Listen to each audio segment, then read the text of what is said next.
I am fated with misfortune, a natural-born jinx. Right after I was born, I was swapped, and within 3 years, my adoptive parents' home was in constant turmoil, so they sent me to a Taoist temple overnight. My master said I have too much hostility and need to rest quietly, or I will bring death to everyone around me. 20 years later, my biological parents finally remembered me. The day I returned to the wealthy family, the fake heiress Su Nuanyuan held my hand, crying as if she were a pear blossom bathed in rain. "Sister, I'm so glad you're back. It's all my fault. I shouldn't have taken over your life." As she spoke, she accidentally slipped under her feet and was about to fall toward me. I stepped back half a step without any expression on my face. The antique vase behind her suddenly and inexplicably exploded with a bang, all on its own. Shards splattered all over her. The sound she let out was no longer a delicate, tearful sob, but a terrified, agonizing scream. Nuan Nuan, my biological parents, Su Jianqing and Lin Hui, immediately rushed over.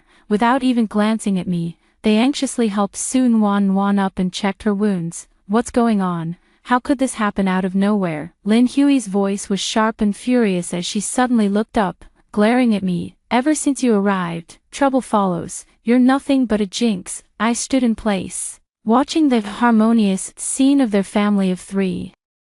Feeling completely unmoved inside. My master once said that the more intense my emotional fluctuations, the stronger the magnetic field of misfortune around me becomes. I just want peace and quiet. I don't want to cause any trouble. Just then, a tall and handsome man rushed down from upstairs.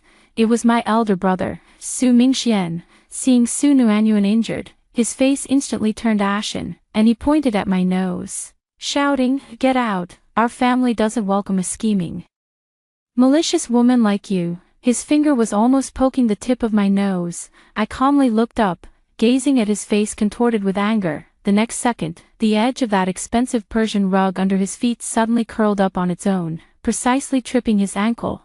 Su Mingxian let out a cry of surprise, his center of gravity completely thrown off. He fell face first solidly into a dog-eating mud position, his front teeth seemingly hitting the floor with a dull thud. "Mingxian!"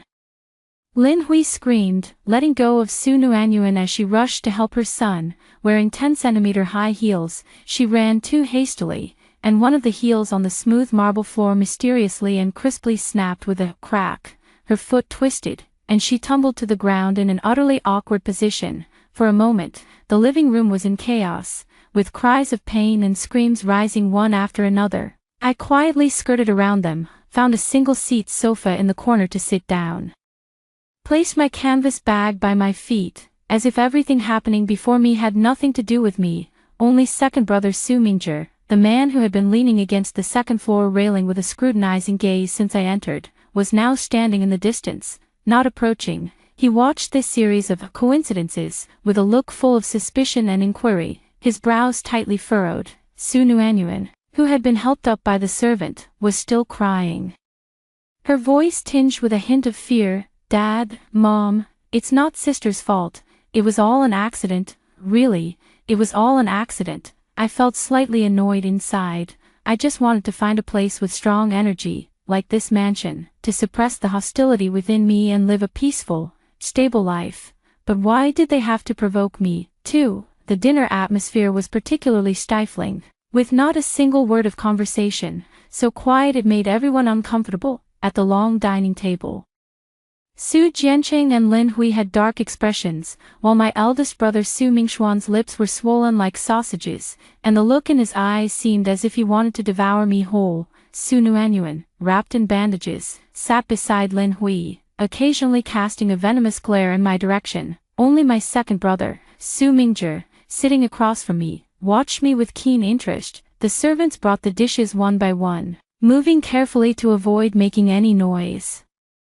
Just as a bowl of Buddha jumps over the wall was about to be placed in front of me, Su Nuan, who was sitting beside me, accidentally elbowed backward, precisely hitting the servant's arm. "Ah!" the servant exclaimed in surprise, her hand trembling. The bowl of piping hot, rich soup, filled with delicacies from land and sea, immediately tilted and splashed toward my face and neck. A triumphant, Cold smile curled at the corner of Su Nuan's lips. Everyone held their breath.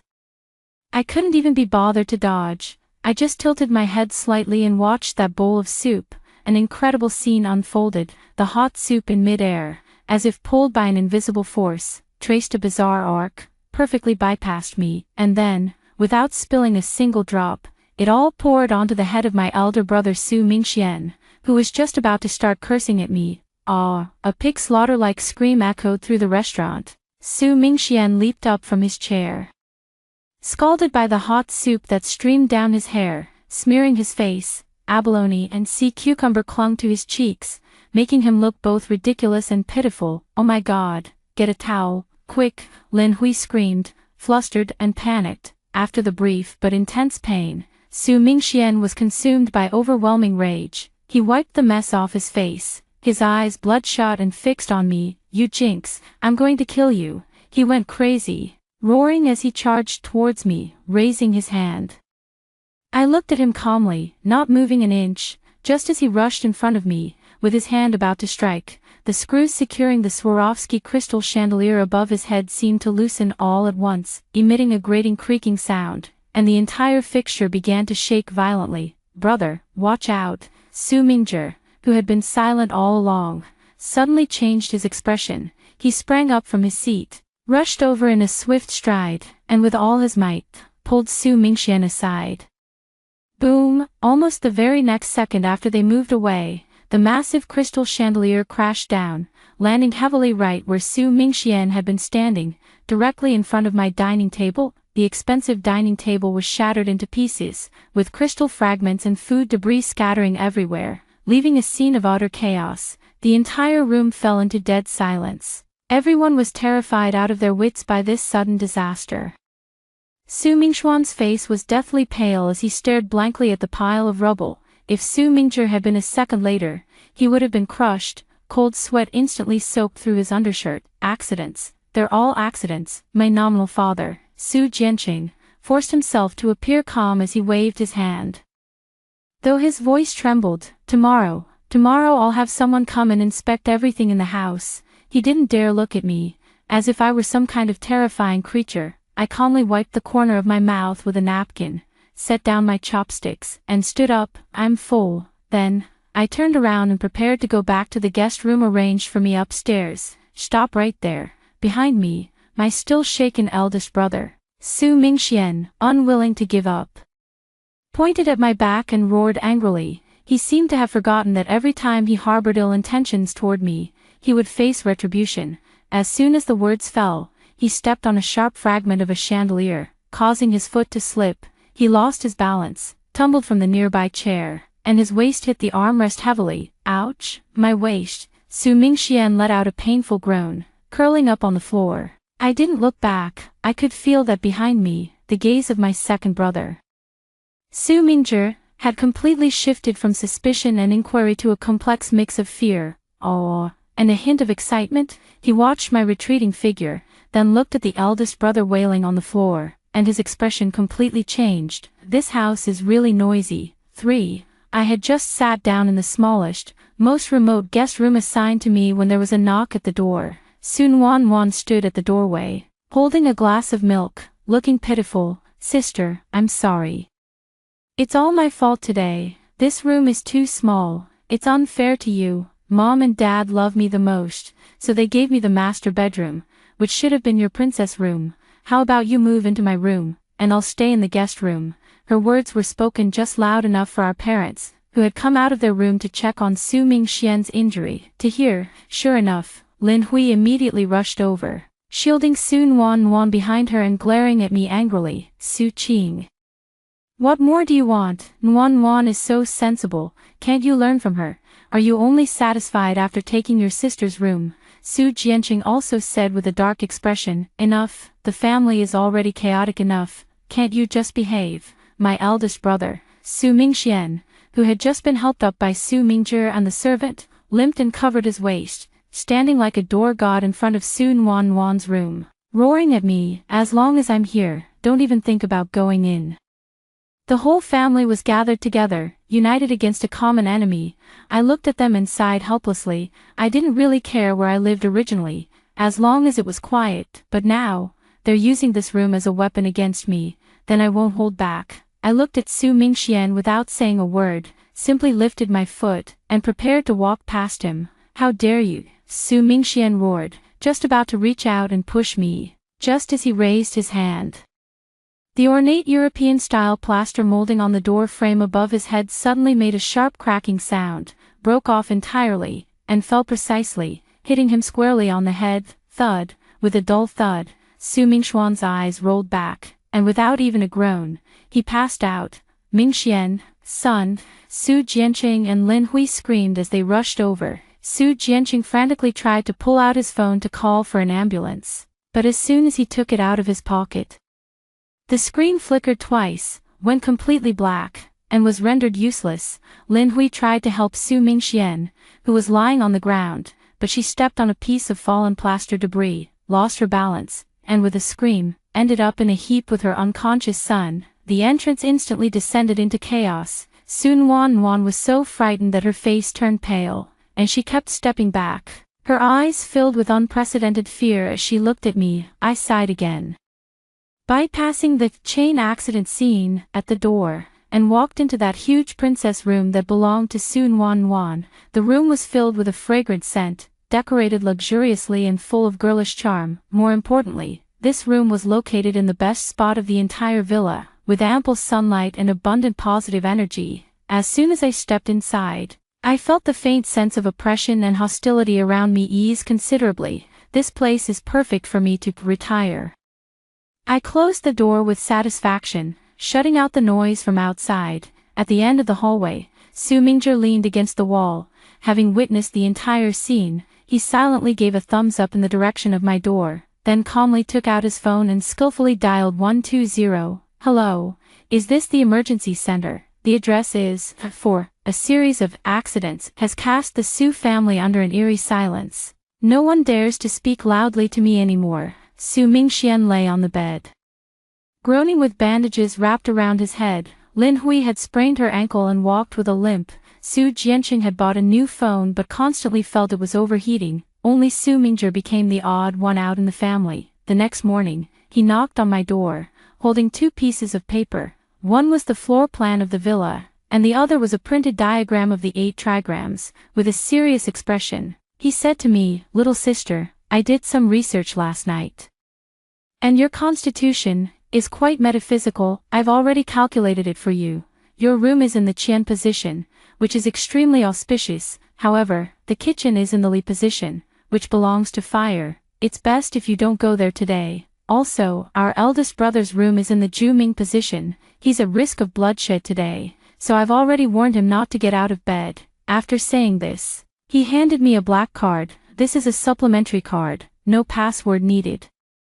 Spend as you like. In the future, if anyone in the family is foolish enough to provoke you, just let me know in advance so I can stay far away and avoid being caught in the divine punishment." Looking at his sincere yet somewhat sycophantic expression, I silently accepted the card. This second brother is indeed more perceptive than the others. However, the peaceful days didn't last long. Seeing that these small troubles couldn't harm me but instead brought suffering to herself and her family, Su Nuanyuan finally decided to take drastic action. That afternoon after school, Su Nuanyuan was unusually late in returning home. At 7 o'clock in the evening, the landline at home rang.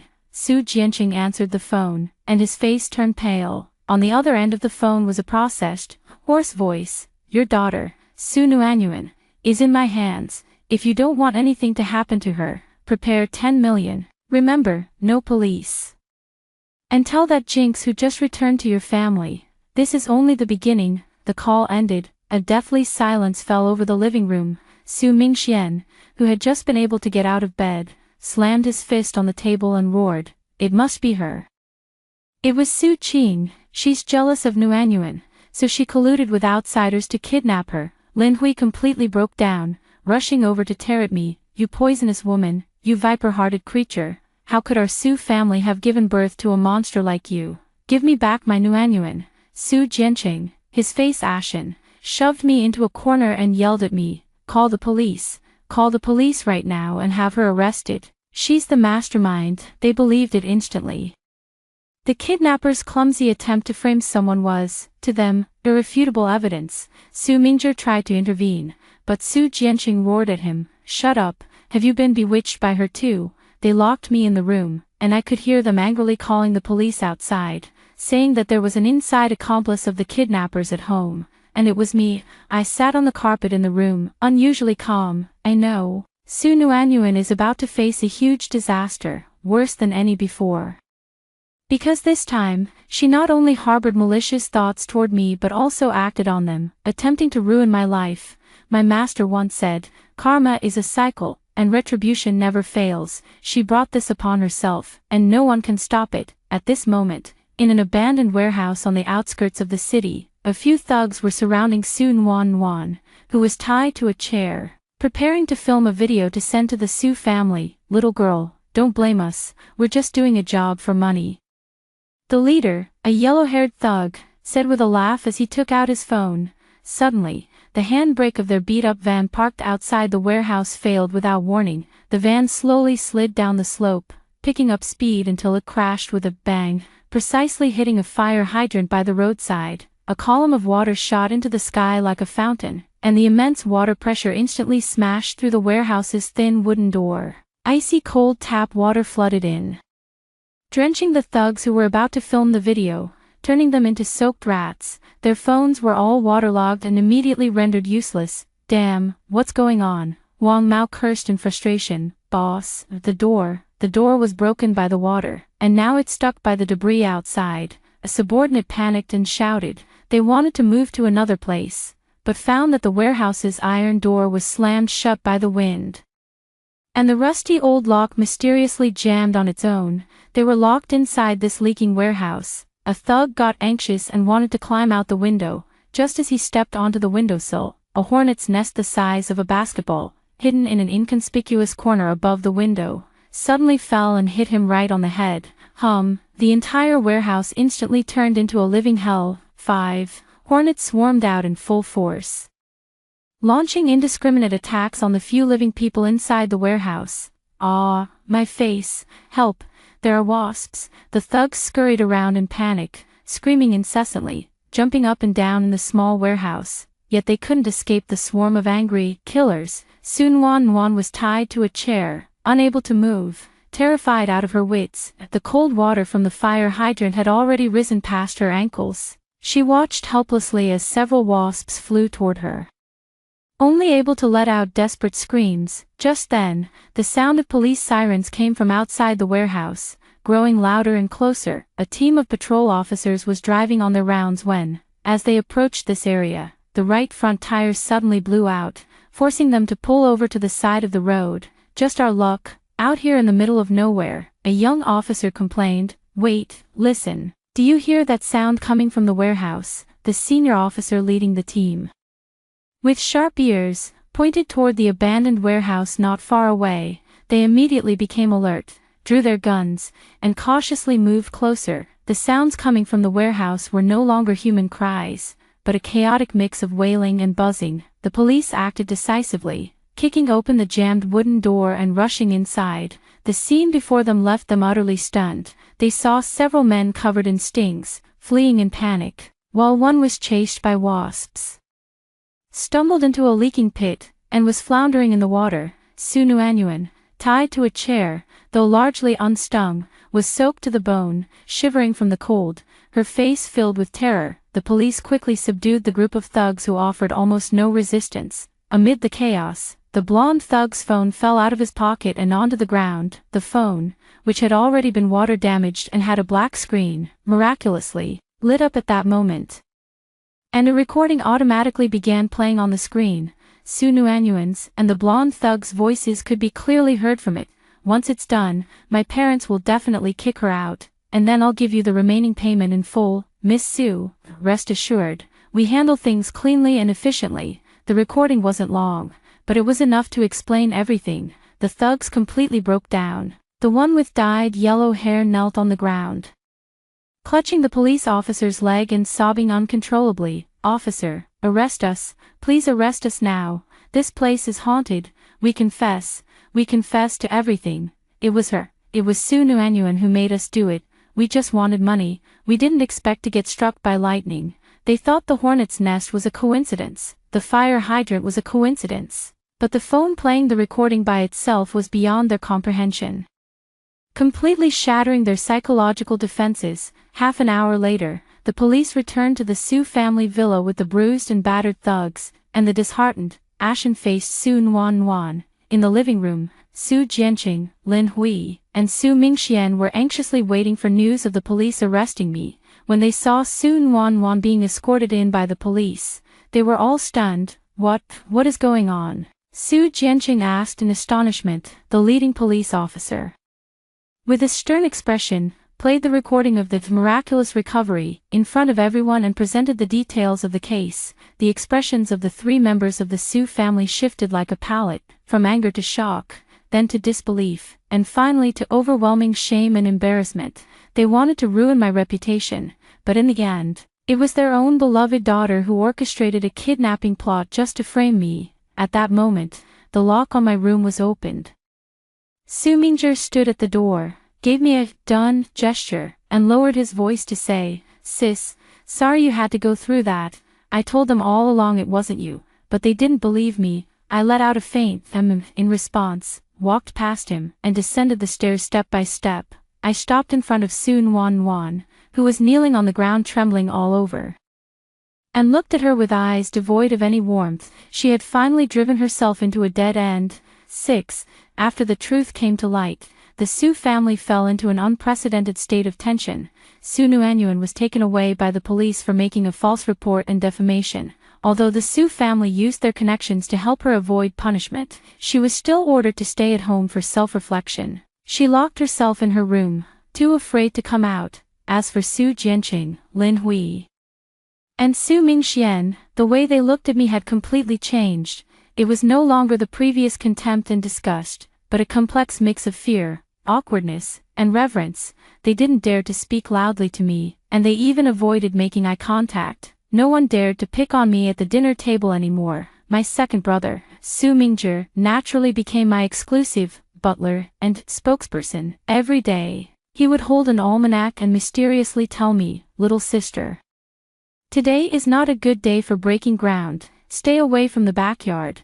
They're trimming the plants. Little sister, today is very auspicious in the north. How about I take you to the mall up north? Feel free to spend as you like." I was happy to have some peace and quiet, so I tacitly accepted his somewhat amusing protection. The peaceful days didn't last long before something happened to the Su family's company. The Li family, their business rivals, used underhanded methods to snatch away an important project that the Su Corporation had been preparing for nearly a year. This caused the company's stock price to plummet and resulted in significant losses. During those days, Su Jianqing's face was so gloomy it looked like it could drip water. That evening at dinner, he sighed and lamented, finally unable to hold back, murmuring in front of me intentionally or unintentionally, "This President Li from the Li Group is too ruthless in his actions, leaving no room for others. Someone like him will inevitably face retribution sooner or later." As he spoke, he secretly glanced at me out of the corner of his eye. Lin Hui and Su Mingxian also looked at me nervously, hesitating to speak. They finally showed their true colors, from disgust, to fear, and now, to wanting to use. I slowly put down my bowl and chopsticks, wiped my mouth with a napkin, looked up, and calmly stared at Su Jianqing. "What do you want me to do?"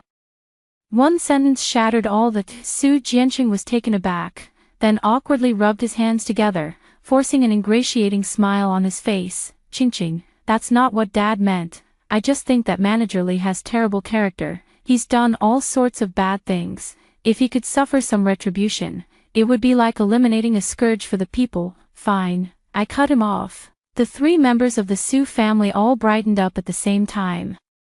I extended 2 fingers and laid out my conditions. First, build me a traditional Chinese courtyard with the best feng shui on that piece of land in the east of the city, and the property rights belong to me. Second, transfer 10% of the Su Group's dry shares to my name immediately. An outrageous demand. Su Jianqing's smile froze on his face, his eyes filled with shock and pain. That piece of land was worth hundreds of millions.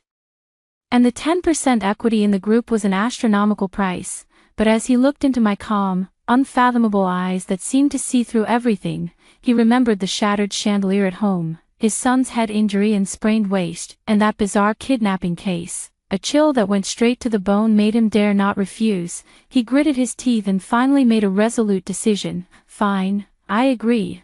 I nodded, stood up, and said, I will attend the Lee Group celebration banquet next week. After saying that, I went straight upstairs. In the living room, Su Mingzhi listened with a pounding heart, watching my retreating figure as I went upstairs and then glancing at his father's expression, both relieved and pained. He quietly took out his phone and quickly sent a message to his investment manager. At all costs, sell all the Lee Group stocks we have. Immediately. Right now. 7. The Lee Group celebration banquet was held at the city's most luxurious hotel, attended by a distinguished gathering of guests, grand and extraordinary. I wore the little black dress that Su Mingzhi had carefully prepared for me, sitting quietly in the corner, completely unnoticed. Su Jianqing stayed by my side, restless and uneasy, both expectant and fearful. The stars of the banquet, Li Wanhao, the chairman of the Lee Group, and his arrogant and domineering son Li Tian, stood on the stage in high spirits, basking in the admiration of the crowd. During the toast, they came over to our table with their glasses in hand. Oh my, isn't this President Su? What brings you to our Lee family celebration banquet? Feeling upset after losing the project and looking for some inspiration, Li Wanhao sneered sarcastically, eliciting a few low chuckles from those around. Su Jianqing's face turned red with anger, but he dared not speak out. Li Wanhao's son, Li Tian, fixed his lecherous eyes on me. He reached out flirtatiously, trying to touch my face. President Su, is this the daughter you brought back from the countryside? She looks unlucky, but not bad-looking. Little girl, don't be afraid. If you follow me, I promise you'll live a life of luxury. I held a glass of juice and, just as his greasy hand was about to touch me, I leaned back slightly to avoid it. He missed his grab and, for some reason, slipped. The smooth, mirror-like marble floor tile beneath his feet suddenly cracked with a cracked sound. Ah! Li Tian completely lost his balance and fell backward with a scream. Behind him, for the sake of the banquet's aesthetics, a decorative floor panel had been temporarily removed, revealing the hotel's landscape reservoir below. With a loud splash, Li Tian fell into the water, flailing wildly in the cold pool. The entire room erupted in an uproar. Li Wanhao was furious, and without even bothering to rescue his son, he pointed at my nose and cursed, "It's you, you witch, you're the one behind this." As soon as he finished speaking, the massive LED screen behind him, which had been playing the victory celebration video, suddenly flickered twice. The screen switched, no longer displaying the glorious achievements of the Lee Group, but instead began looping through crystal-clear photos of account books, ironclad evidence of the Lee Group's tax evasion and fraudulent accounting. These materials were the backup plan that Su Mingzhi had prepared in advance by hacking into the system. He never thought they would have a chance to be shown, but unexpectedly, the entire venue erupted in an uproar once again. All the guests were stunned, and countless phones immediately aimed at the screen to start taking pictures. Li Wanhao's face instantly turned deathly pale, and he hurriedly turned around to unplug the power cord. But the moment he touched the power cord, it seemed to have suddenly aged. The outer casing cracked, exposing the wires inside. Zap! A powerful electric current instantly surged through his body. Li Wanhao convulsed violently, his hair standing on end, and foam spewed from his mouth, making him look like a comical dancing frog. In the chaos, all the guests' phones at the banquet began vibrating frantically at the same time. Hello? What? The Lee Corporation's scandals have been fully exposed. Oh my god, check the financial news. Lee's stock price has crashed instantly. The Securities Regulatory Commission and the Tax Bureau have formed a joint investigation team. A grand celebration banquet, within just a few minutes, turned into a live broadcast of judgment and disaster. I picked up that glass of juice and, under the gazes of everyone, filled with terror, awe, and disbelief, took an elegant sip. Standing behind me, Su Jianqing watched the human tragedy unfolding before him.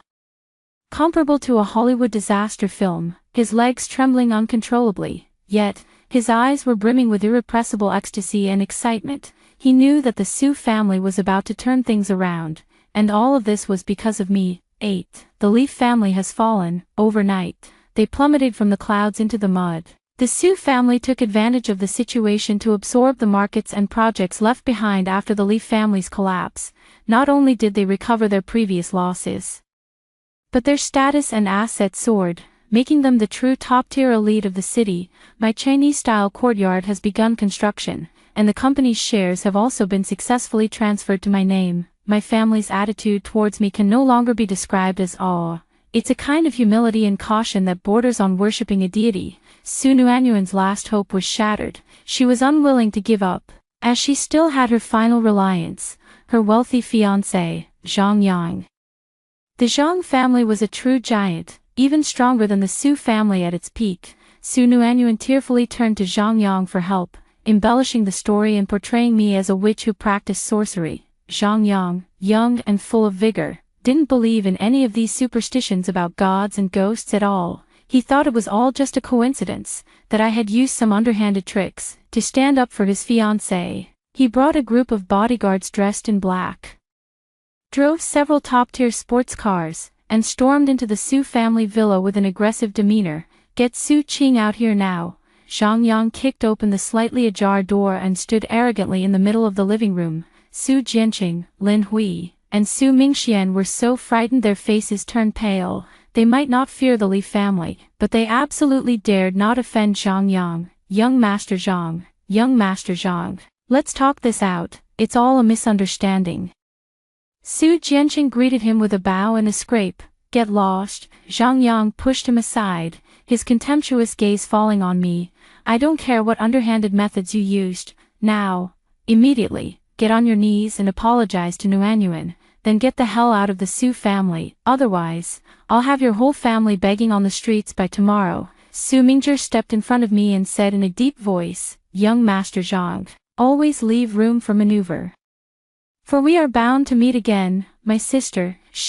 I pulled aside Su Mingzhi, who was shielding me, and calmly walked up to Zhang Yang, lifting my head to look at him. "Are you sure?" I asked softly. My calmness, in Zhang Yang's eyes, was feigned composure. He was provoked and sneered. "I'll give you 3 seconds to think." 3. He had just uttered the first word. Outside the villa, the row of supercars he brought, each worth tens of millions, had their alarms go haywire simultaneously, emitting piercing shrieks that echoed through the sky. Zhang Yang's brow furrowed slightly, but he still persisted, continuing the countdown. 2. The clasp on the strap of his 8-figure Patek Philippe limited edition watch suddenly broke. With a snap, the watch fell onto the hard marble floor, shattering the dial into pieces. Zhang Yang's expression finally changed. The surrounding air seemed to freeze. The Su family even forgot to breathe.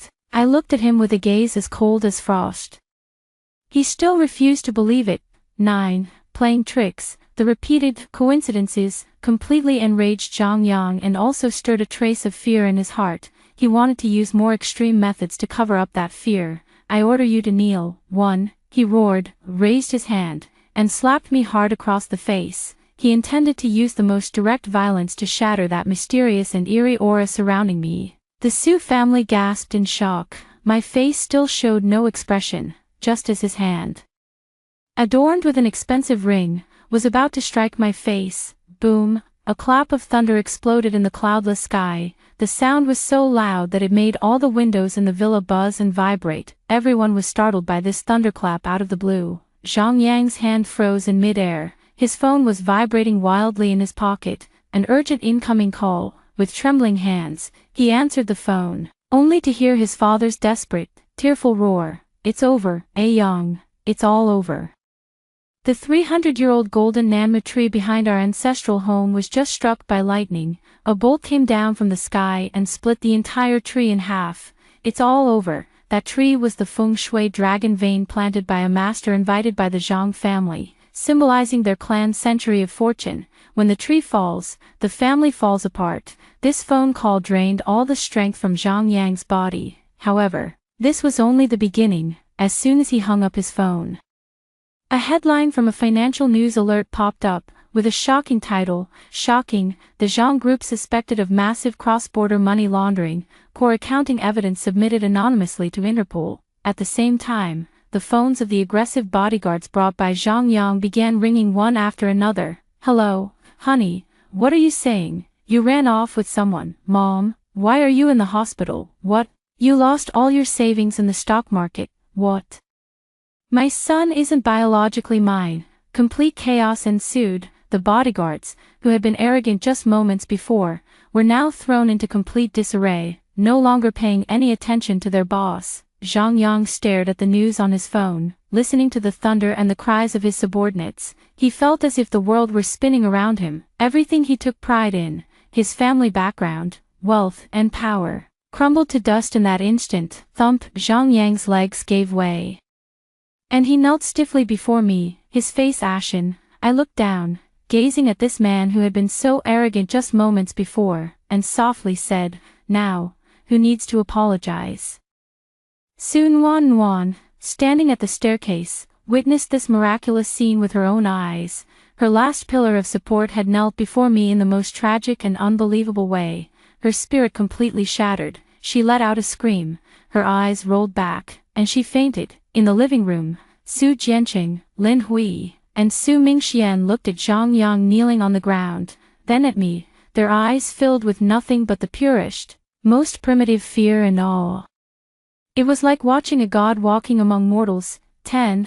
The dust has settled. The Zhang family, once a colossal force that could summon wind and rain in this city, quickly collapsed under a multinational investigation, went bankrupt, and was liquidated. Zhang Yang was also imprisoned on multiple charges. After Su Nuanyuan woke up, she found she had lost everything and completely lost her sanity, leading to her being sent to a sanatorium. Not long after, Su Jianqing and his wife finally made up their minds, found Su Nuanyuan's biological parents, who were still engaged in petty theft, gave them a sum of money, and had them take Su Nuanyuan back. From then on, Su Nuanyuan was no longer part of the Su family. When my eldest brother Su Mingxian sees me, he no longer dares to speak loudly and always keeps his distance, like a mouse spotting a cat, but occasionally, he awkwardly asks, Have you eaten? My Chinese-style courtyard was soon completed, with every brick and tile personally designed and supervised by the country's most renowned feng shui master. The courtyard was named Anqing Residence. I moved in, cutting off all disturbances from the outside world. My parents regularly deposit huge dividends into my bank account. During holidays, they cautiously send various gifts, inquiring about my well-being, but they never dare to set foot in my courtyard. That place has become the forbidden ground of the Su family, as well as its sacred ground. Second brother Su Mingzhi became my only external contact. He managed all the properties under my name and handled all the mundane affairs I didn't want to deal with. Years later, I felt that the innate hostility I had carried with me since birth had almost completely dissipated, nourished by the courtyard and long-lasting peace. I returned to the Taoist temple where I grew up. My master was very old by then. He sat under the ginkgo tree in the courtyard, smiling as he looked at me. Master, what is my fate really? Am I truly the lone star of heavenly calamity? I asked the question that had been buried in my heart for over 20 years. The master shook his head, pointed at me, and then pointed to the sky. You are not the lone star of heavenly calamity. Your fate is, the purple star descends to the world, carrying the universe within. You can distinguish good from evil and discern cause and effect. What about the so-called misfortune? That is not misfortune, it is your universe, your protection. It reflects all malice directed at you. The greater the malice from the other party, the stronger the rebound. You don't need to do anything. The way of heaven will naturally punish them. The master sighed and said, Back then, I said you had a heavy aura of hostility because I feared that, being young and ignorant, you wouldn't know how to control your own power and would instead be harmed by the backlash of malevolence. That's why I had you cultivate in tranquility at the temple, to calm your mind and nurture your nature. Suddenly, it all made sense to me. So it turns out, I am not a harbinger of disaster, but a walking light of righteousness, a judge of evil intentions. Then, what if someone is genuinely good to me? I asked softly. The master smiled and pointed to the thriving ginkgo tree beside us. That tree was planted by your own hands when you first came to the temple. You watered it every day and treated it with sincerity. Look at it. Doesn't it seem more vibrant and spirited than the other trees in the temple? That tree, under the sunlight, is lush with branches and leaves, its foliage shimmering, full of vitality and tranquility. I understand now. Malice will be punished, while kindness will be rewarded. When I returned home, I saw my second brother handling company affairs. Under his management, the Sioux family's business is thriving, and he has become a rising star in the business world. Steady and capable, when he saw me, a sincere smile spread across his face, no longer the initial fear and calculation, but genuine closeness and respect. Sister, you're back. I brought you your favorite Yunding tea. I noticed that he has been wearing a simple wooden bracelet I casually gave him many years ago on his wrist. It has been polished by him to a glossy, jade-like smoothness. He smiled and shook his wrist. You gave it to me. Wearing it makes everything go smoothly. In my courtyard, the flowers and plants I planted myself are growing exceptionally lush. Under the sunlight, I brewed a pot of tea for myself, gazing at the vibrant life filling the yard. I know, my misfortune has passed, and the future is all smooth sailing, as long as no one provokes me again.